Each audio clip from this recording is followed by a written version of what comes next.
Pak Adrinov, Anda pernah menyebutkan bahwa IKN itu lompatan peradaban. Dengan adanya prostitusi berarti lompatnya agak melenceng dikit apa? Ya, nggak bisa juga dipelintir begitu ya. Kan tadi saya di awal udah buka ya secara akademik, teknokratik ya, bahwa itu fakta universal ya. Saya udah tunjukin contoh-contoh. Lihat sejarah Batam, sejarah Merak, sejarah apa, itu bisa nilai. Atau baca buku sejarah-sejarah lokalisasi ya. Jadi menurut saya isu itu harus dipindahkan bagaimana cara menanganinya. Tadi Bung Ubed sudah bawa ke situ ya. Jadi, dan kebetulan ini Pak Deputi sudah juga ngomong sedikit ya. Kalau saya lebih baik kita fokus bagaimana supaya proyek ini berjalan dengan benar. Malah menurut saya ini sudah di jalan yang benar dibanding dengan yang tergesa-gesa sebelumnya. Ya, ini udah benar karena secara bertahap ya, kemudian nggak diburu-buru ya, sehingga kualitas lebih terjaga sesuai dengan situasi keanggaran dan sebagainya. Ya, dan juga terminologi atau diksi-diksi ini akan mangkrak jadi kota hantu itu harusnya berakhir. Ya, nah saya ini kesempatan bagus. Kita ini memang ada di era media sosial, ya. Media sosial ini udah mengalahkan pendekatan teknokratik. Yang ada sekarang adalah kebijakan mikrofon dan kritik mikrofon, ya. Bukan yang teknokratik yang muncul. Maka menurut saya kalau kita ingin menilai sesuatu, kumpulkan fakta yang valid, bangun cocokkan dengan logika, gitu. Nah di situ kita bisa jadi bangsa yang sehat. Nah, kalau yang kita besarkan adalah gosip, rumor gitu ya, lalu berdasarkan itu kita mengambil kesimpulan, menuduh, kita nggak akan pernah menjadi bangsa yang sehat. Ya, pemerintah pasti ada kelemahan. Ya, saya ya akan sampaikan apa adanya, yang benar-benar, yang harus dikoreksi itu harus dikoreksi begitu. Gitu juga saya mengajak ke semua teman-teman, baik itu pengamat, komentator, peneliti, mari, ya. Cari fakta yang valid, cukup, kemudian secara logika bagaimana konsekuensinya, asal-usulnya. Dari situ kita membuat pernyataan-pernyataan dan juga termasuk memberikan masukan, pengawalan terhadap pemerintah. Ya. Entah itu untuk proyek IKN, entah untuk proyek apa lagi nanti. Gitu. Saya rasa kalau kita lihat kepada dokumen sejarahnya, nanti saya mau bagi ke teman-teman yang dua ini, buku 9 alasan memindahkan ibu kota dan 8 harapan. Nanti saya akan kasih, kalau Mbak Anissa mau nanti saya kasih itu. Jadi arahkanlah ini ke perjuangan teknokratik. Ya. Ini kita krisis dalam pendekatan teknokratik, krisis dalam science based policy, knowledge based policy. Begitu kita makin larut dalam pertengkaran yang berdasarkan rumor, tuduhan, dugaan, ini kita akan makin mundur. Baik, Pak Edi, untuk semua kebijakan. Oke, makasih banyak. Jadi tadi saya katakan kalau pejabat, saya salut ya, walaupun sekarang statusnya pengamat kan, karena sudah lagi kalau Bappenas. Tapi kalau pejabat memang biasa, pertama dia harus defense, kemudian dia puji-puji bosnya itu normal. Ini saya ada data-data yang tapi gini, dari sedikit, setengah menit. Saya ketika jadi pejabat orang pemerintah pun saya sampaikan apa adanya. Iya, saya tahu. Ya, ada, setuju. Oke, makasih. Jadi dari Aliansi Masyarakat Adat Nusantara, kalau dia bilang tidak ada orang terkriminalisasi, terusir segala macam, ini datanya padat sekali nih. Sampai dikriminalisasi ada, misalnya dia terangkan ada 9 orang dikriminalisasi. Yaitu di masyarakat adat di Pantai Lango pada 2023.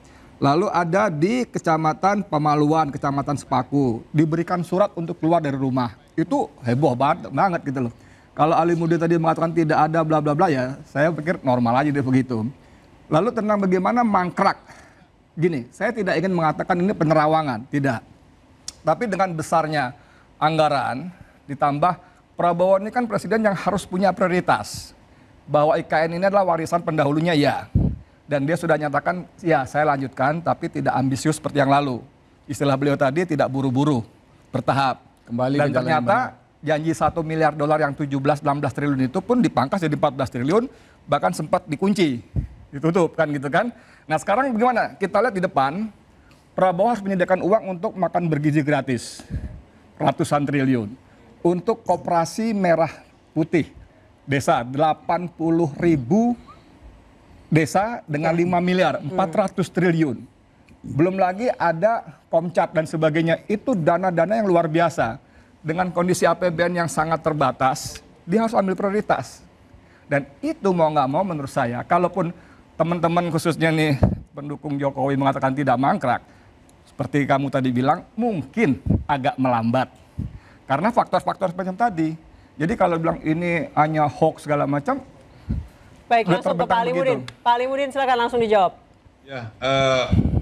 Ya saya sependapat dengan Pak Adrinov ya, ini lebih tertata gitu ya. Tapi saya ingin katakan lagi Pak Edi, Bapak kan sangat terkenal sebagai pengamat, tapi saya mau kritisi Pantai Lango itu bukan IKN Pak. Jadi juga hati-hati juga, nanti orang Pantai Lango marah sama Bapak, dibilang dikriminalisasi. Itu bukan IKN itu. Jadi saya baca data aja. ya Bapak, makanya Aman, saya jelasin bahwa data Aliansi itu nggak Masyarakat benar Adat tuh. Nusantara. Ya, aliansi kami sering kumpul dengan mereka. Mereka ini memperjuangkan hak masyarakat adat, terutama pengakuan terhadap masyarakat adat. Dan saya juga di sini sudah 30-50 tahun Pak Edi. Jadi saya juga orang sini paham betul apa yang dimaksudkan oleh aliansi. Dan mari kita sampaikan berita-berita yang benar tentang IKN. Kami juga bukan birokrat-birokrat yang Bapak maksudkan. Kami kalau tidak benar, apalagi di IKN dengan tata kelola yang berbeda, ya kami kalau tidak bagus kita bilang tidak bagus dan harus diperbaiki. Barangkali Mbak itu saya dengan Pak Andrinov tadi sudah terwakili menyampaikan hal-hal yang demikian gitu ya. Pak Ali Bahwa Mudin. ya Paling mungkin harus mengundang Pak Edi untuk melihat ke sana. Dia belum pernah ke Iya, sana Pak. tuh. saya jemput di bandara Pak Edi lewat jalan. Ya, tol, ayo Bapak diundang lihat. lah. Biar jadi seeing is believing gitu.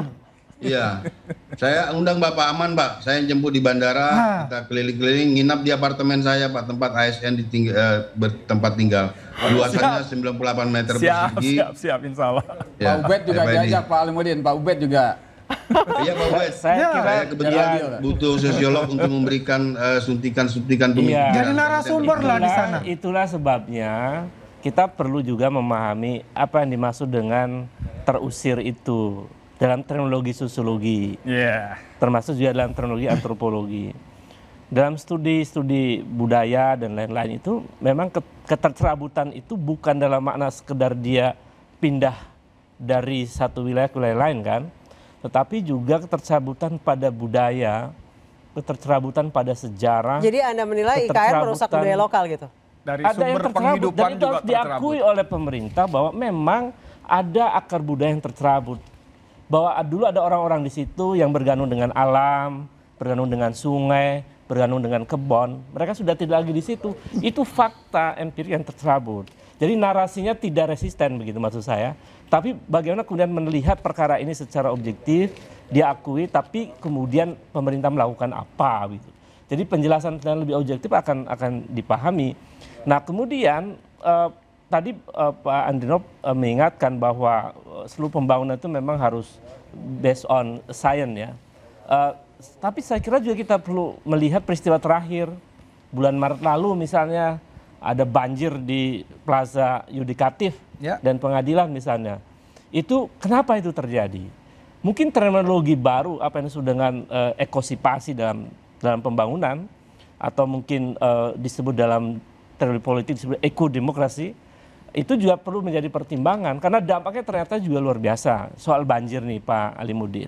Nah itu perlu penjelasan dan perlu antisipasi karena dampaknya bukannya dampak pada alam tapi dampak sosiologisnya pada masyarakat. Jadi karena air yang ada di ikan larinya kemana gitu, itu kena masyarakat di mana dan seterusnya itu kan perlu ada penjelasan karena itu fakta yang tidak bisa dibantah gitu. Baik terima kasih para narasumber atas diskusi hari ini. Pemirsa, mega proyek Ibu Kota Nusantara tidak pernah lepas dari tanda tanya. Sudah diresmikan, mau tidak mau harus diselesaikan. Akankah IKN jadi simbol masa depan atau hanya nantinya jadi candi seperti yang terjadi di Hambalang? Saya Ansyah Dasuki, sampai jumpa.